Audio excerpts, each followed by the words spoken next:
Is it visible? Yes. Okay.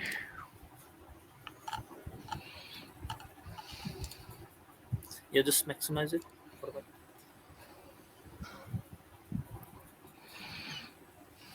Good. Yeah, yeah, all right, good.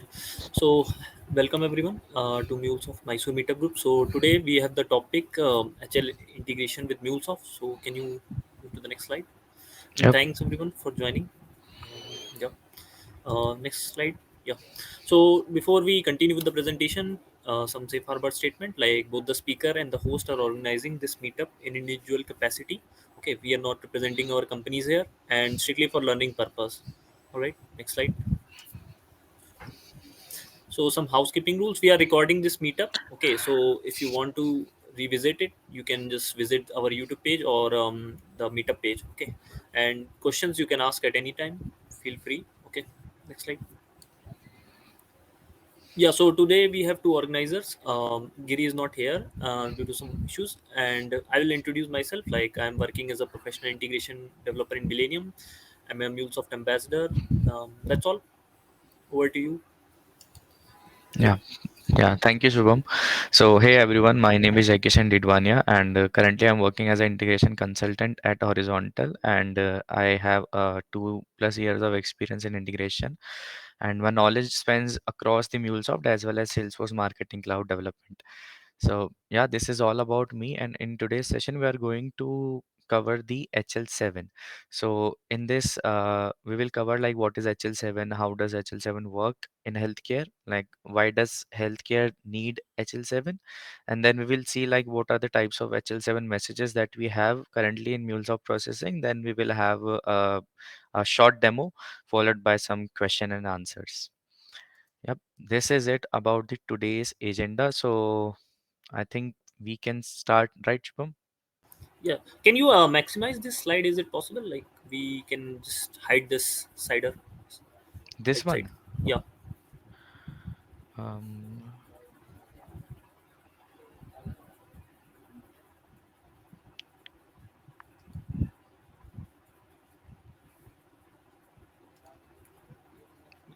I don't think there is. Wait. Can you try this thing like at the bottom and when there is a slider of maximizer, right? And here in the screen, just yeah, slideshow. See. Is it good now? No. Okay, I No. think we can work with this as well. Like you can scroll down to the slides and we're good. Okay, I think this is good. Yeah. Just a second.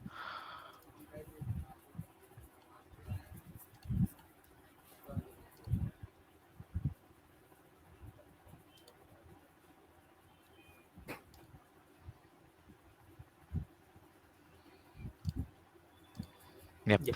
Okay. So we can start. Okay.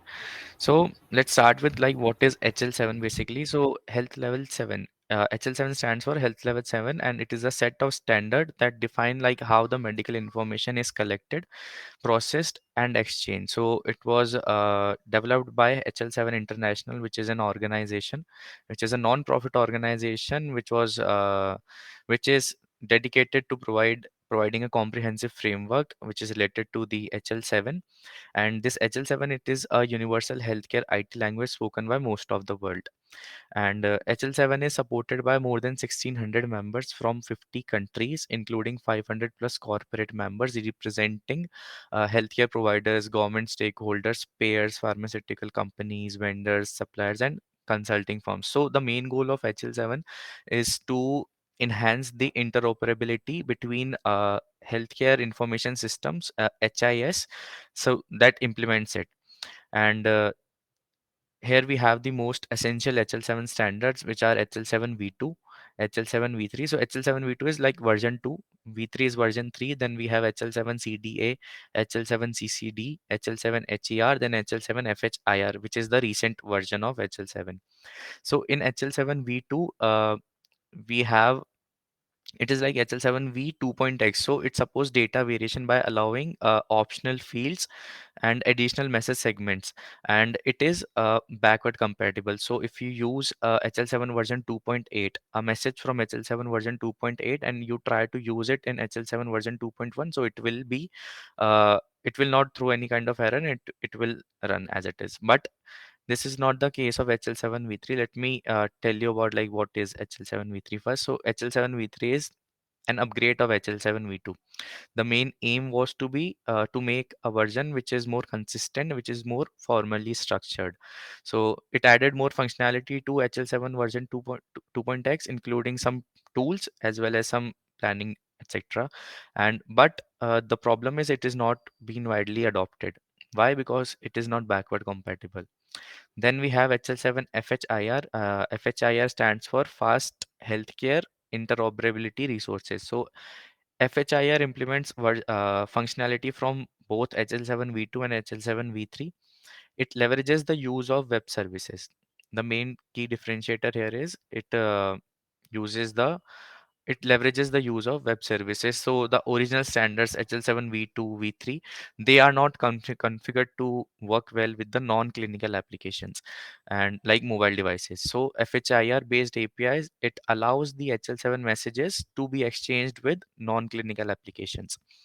And it FHIR allows medical personnel to use mobile devices to communicate with key medical services from anywhere around the world, and it allows the patient to use their personal devices so that they can access their personal health records, PHRs, to interface directly with some medical systems. For example, they can see their laboratory result, they can book a consultation, and etc. like that. So now let's talk about like who uses HL7. So it is, as we as it's as the term is clear, like health level 7, so we can think like it is used by most of the healthcare organizations such as hospitals, medical imaging centers, doctors, government clinics, laboratories, pharmacies, medical research facilities, institutions, and etc. It is also used at medical facilities where messages are exchanged between their internal departments like X-ray, pharmacy, physiotherapy, patient administration, human resources, and finance as well. So who uses HL7, like who is the user who uses HL7? So it includes the IT systems developers, specialist clinical interface developers, medical researchers, medical organization that need to share data with other healthcare institutions and patients as well. So let's move to next slide. So how does HL7 in healthcare work? So as we talked, like it provides a common framework for what? Like for effective data communication that can be implemented in various medical practices between organizations or with patients. So if we talk about a large healthcare provider, so in a, let's say there is a large hospital, so it will have multiple systems like multiple machines, so like an HIS, an EMR, an LIS, laboratory information system, a radiology information system, and a PACS. So these all system will gather the information, and they all system will have their data, but the data format will be different. So effective in order to prevent the miscommunication between those systems, HL7 data integration can solve this problem in several ways, right? And HL7 also like focuses on dissimilar healthcare information systems by creating a common data exchange language using the pre-built messages. So in HL7 we have pre-built messages, pre-built trigger events. Let me show you what kind of messages does HL7 have. Can you see this screen now? Yeah, we Yeah. can. So these are the pre-built messages that HL7 have. It is a type of HL7 messages, a message which is ADT, which I will like tell it briefly later. So these are pre-built messages, and if you want to test, you can add data according to you. Okay. Uh, and also HL7 is a transaction-based protocol that is driven by events. Events like admittance of a patient to a hospital, or registering a patient like this. Okay, let me show you some events also.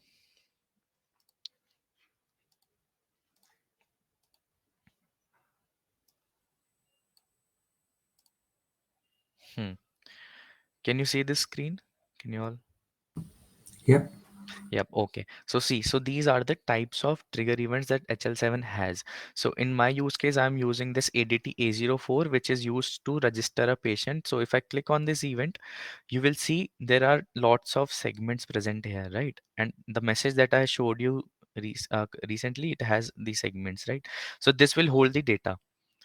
And if I click on, so if I show you like the optionality, the MSH is required, EVN is required. So these segments are required while you are uh, passing the message or doing any transformation or anything regarding this message. Okay, and O is like optional.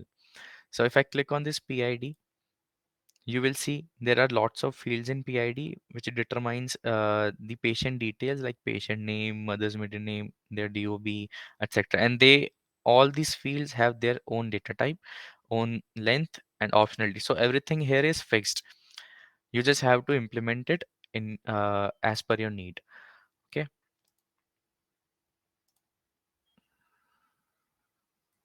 All right. So let's talk about like why does healthcare need HL7? So as we know, like communication between different types of software that is used by different organization is has always been challenging. So same goes for HL7 as also, right? So many healthcare providers, they are like specialist, any kind of hospital, so they are required to access multiple electronic system to gather the data or diagnose their patient, right? So this can be challenging if they provide services in outpatient clinics that are not integrated with their local hospital system. So this is where FHIR HL7 interoperability standards exercises their value. So what they do, like they will provide a common language around content, and they will provide a particular structure like I showed you. So for any kind of data that they want to insert into their system, or they want to process like diagnosis, allergies, procedure, etc. So and this data can be exchanged across their any EHRs without any kind of ambiguity and without any risk of misinterpretation, because the data will be same across any system as it is following the HL7 standard, right? And so let's talk about interoperability and public health collaboration, as these are the two major factors that determines like why does healthcare need HL7. So in interoperability, we saw like there are different types of healthcare system. They all use different applications, and applications which are programmed in different kind of languages. So in order to work with them, it will be difficult, right? So for example, like there is a hospital that uses a complex and customized system, while a general practitioner or small clinic, they will use a small practice management software. So and any medical research institute, they may use a software that is a part of large network like a university. So these or institutions, they need to exchange data about their patients.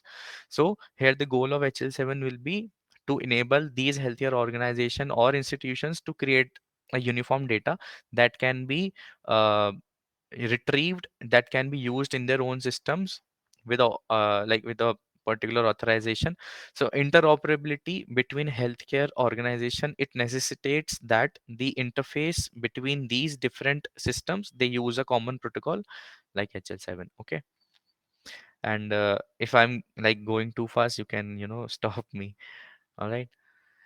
So next is public health collaboration. So as now most of the healthcare system, they use HL7. So it enables the sharing of public health information across the globe. It has the potential to be used in times of national health crisis like the COVID-19 pandemic, to foster the collaboration between government institutions and private organizations, private healthcare companies, to share the medical research data globally. Now let's talk about the different types of HL7 messages that we have. So in MuleSoft, what we have different schemas for different types of HL7 messages, which is, so when you pass a HL7 message, that particular message will be uh, will be against the particular schema that it holds. Okay, so that schema contains all the information for that particular message, and it will determine like which field will be mandatory, which field will be optional in that particular message. So let's say there is a mandatory field and you haven't not passed that particular field in the message, so it will show an error like this particular required field is missing and all, but it will not uh, stop you from going forward.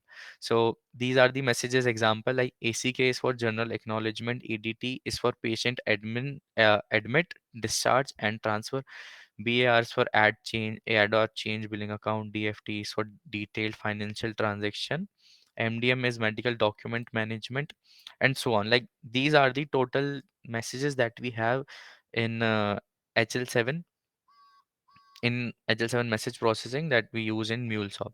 So in my use case, what I'm using is I'm using this ADT, admit, discharge, and transfer. So I'm trying to do, I'm trying to register a patient using this particular ADT message. What I'm trying what I'm fetching from these messages, I'm fetching this patient identification data. PID stands for patient identification, and this PV1 and PV2 is patient visit data. So what I'm doing is I'm transforming this data using this HL7 connector. Then I am inserting it into my Salesforce org where I'm using a experience site. I'm showing it on the showing it on the site. Okay, so let's move ahead to the demo now.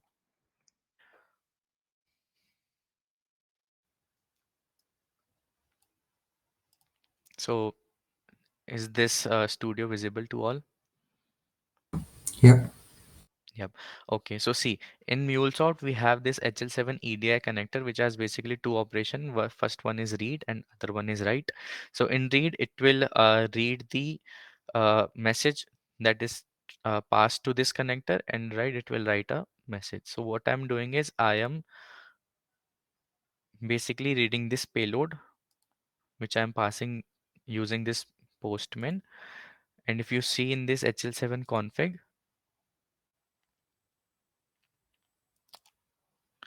I am in schema definition, I am giving this value HL7 version 2.3.1, and the schema that I'm using is ADT-A04. So if I show you here, so see, when you add the connector, you will get this HL7 schemas.jar. In this, you will have different kinds of version here. So I'm using this HL7 version 2.3.1, and in this version, I have this particular schema. So this schema will hold all the information regarding this message, like uh, what data will hold this MSH, EVN, these values will be there in the data. Their usage will be mandatory, like these are mandatory to be passed in the message. These are optional. If you don't want to pass, don't pass. And like, yeah, this is it. And this is the schema. And let's go to the message flow. Hmm. Now what I'm doing is after passing this message, I'm just transforming it and I am fetching all the details which is regarding to my patient identification so that I can enter those details into my Salesforce org, and also I am fetching the details of patient visit details. All right. So, and after that, after fetching the details, what I'm doing is I'm creating a patient record, and using that patient record ID, I'm creating a patient visit record, and just simply putting a lookup on the patient visit so that from a patient visit, you can go to the patient details as well. So here I've let me debug this so that I can show you, like you will understand it more, clearly when I will debug it. Let's wait for it.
Just a minute more.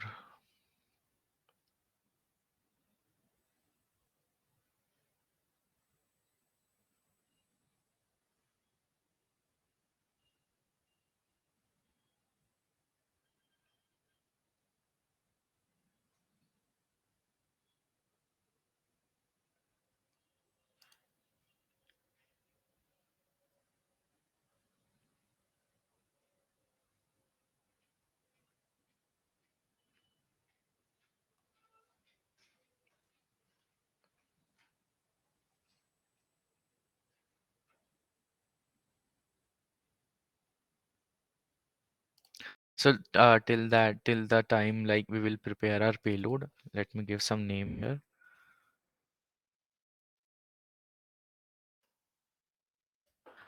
So if you see like this is the patient ID which will be stored in Salesforce, and in Salesforce I have made it like uh, a unique ID. So if I give it a duplicate ID while creating the record, it will throw an error.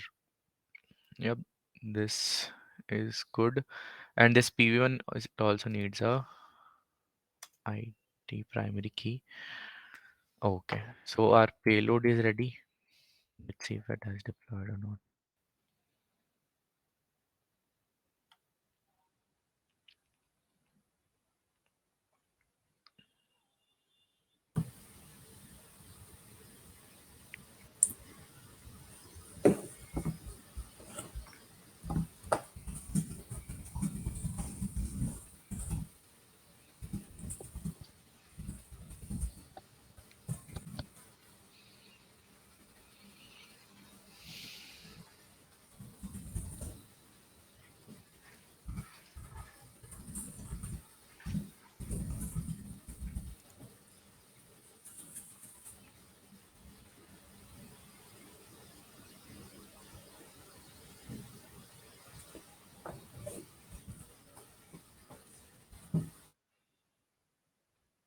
Sorry for the guys. I don't know why it's taking long now.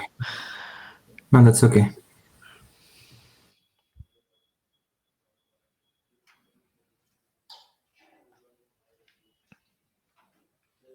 Okay.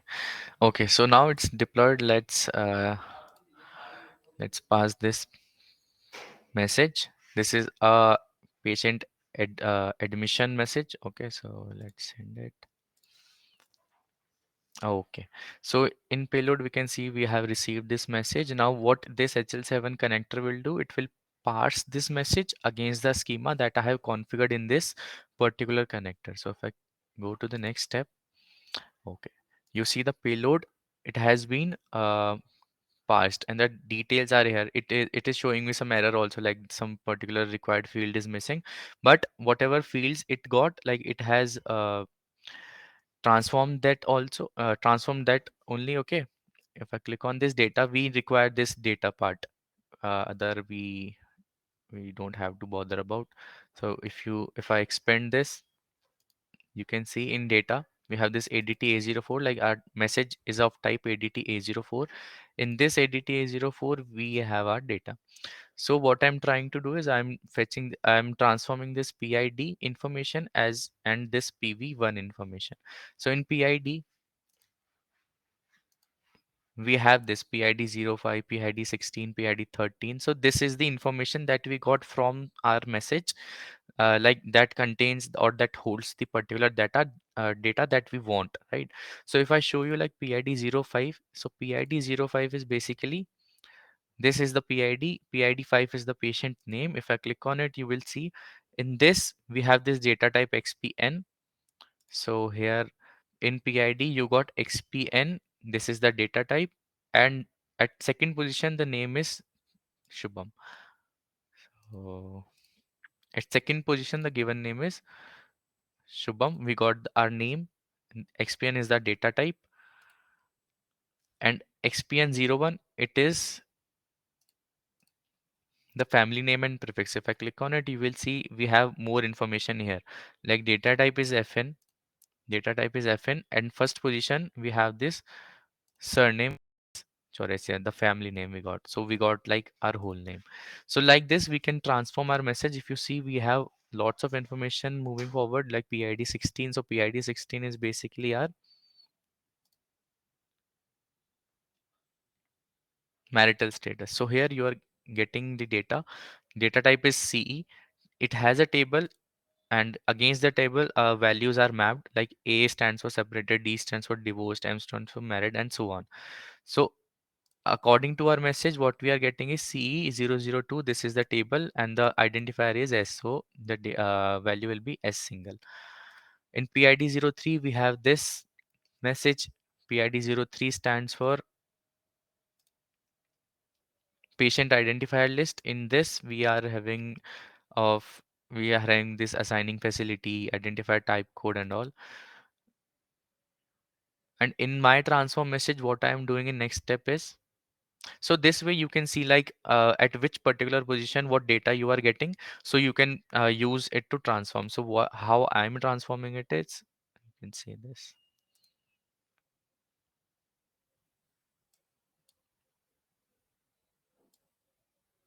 Okay, so I'm getting all these kind of detail like ID, first name, last name, suffix, marital status, and all from the this particular payload that we have from this data.adta04.pid. So I can fetch all these details now. I have transformed the patient identification details, and in next step, what I'm doing the same step, but it is for patient visit details. So now I'll be fetching the details of patient visit. Yep, in data we have this ADTA04,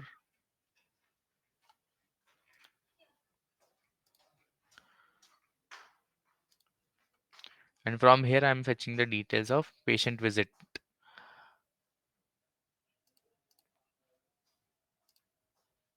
Let's move to next step. So after fetching the details, I'm creating a record in Salesforce. So this is my site. So this is my site as of now.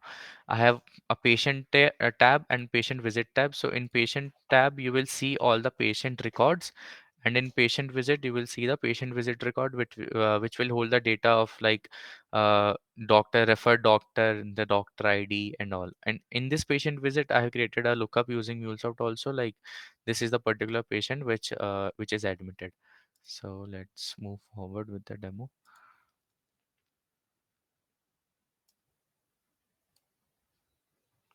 Hmm. All right. Okay, so data has been inserted. Let's see. Okay, 200. Okay, we got. So the site, let's see whether the data is there or not now. Okay, so see the record has been created with name Shubham Chaurasia. If you click on it, it will have the details that we are transforming using the HL7 connector. So see like first name, last name, marital status, the phone number, country code, state, and all the details that I was fetching is here. And if you go to patient visit, you will see a record here also like Shubham Chaurasia. And the referring doctor first name is here, last name is here, whatever that we are passing from the message, it is present here. And from here, you can go to the patient detail as well. Yeah. So this is it. This was a short demo. Like this is it only. Yep. The demo is over. Like if you have any questions, guys, you can ask now. Okay. Do we have any questions? You can enable your mic or ask in the chat.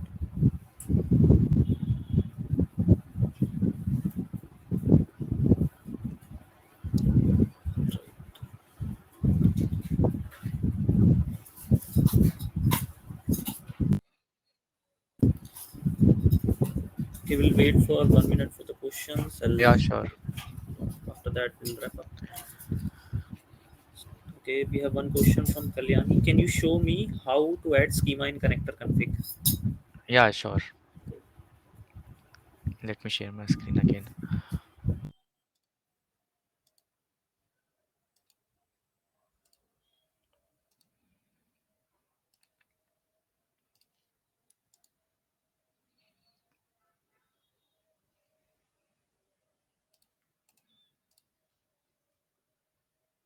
Hmm.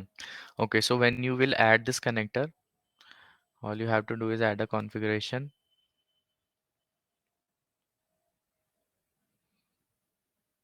give it a name, tab, select the edit inline option, then add a value, and this value you can give it as a path, So here for me the path was HL7 version 2.3.1, then this file name. If you see here,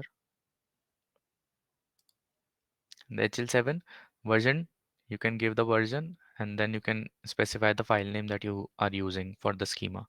That's it, simple.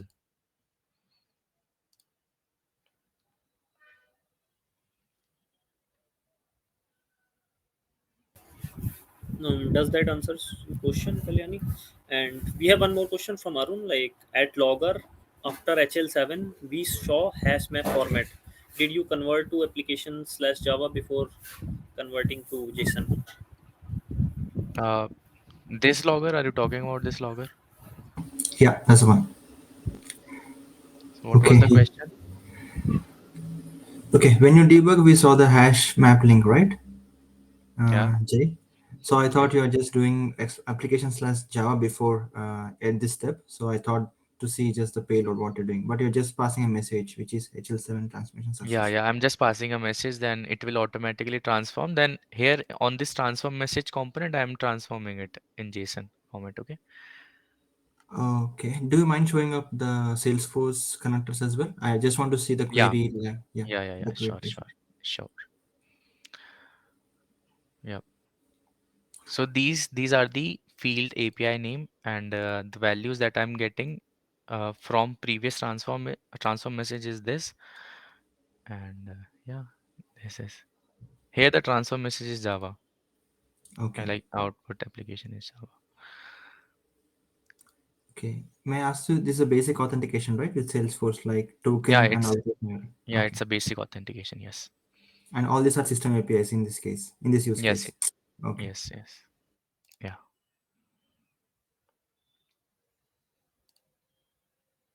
Yeah. Any other questions?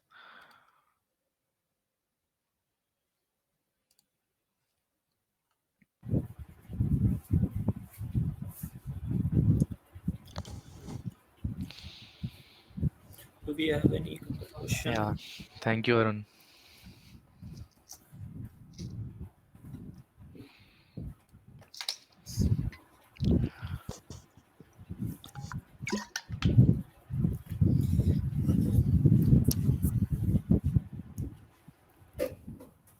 So Shubham, you will upload this on YouTube, right? Yes, yes. Almost. Okay.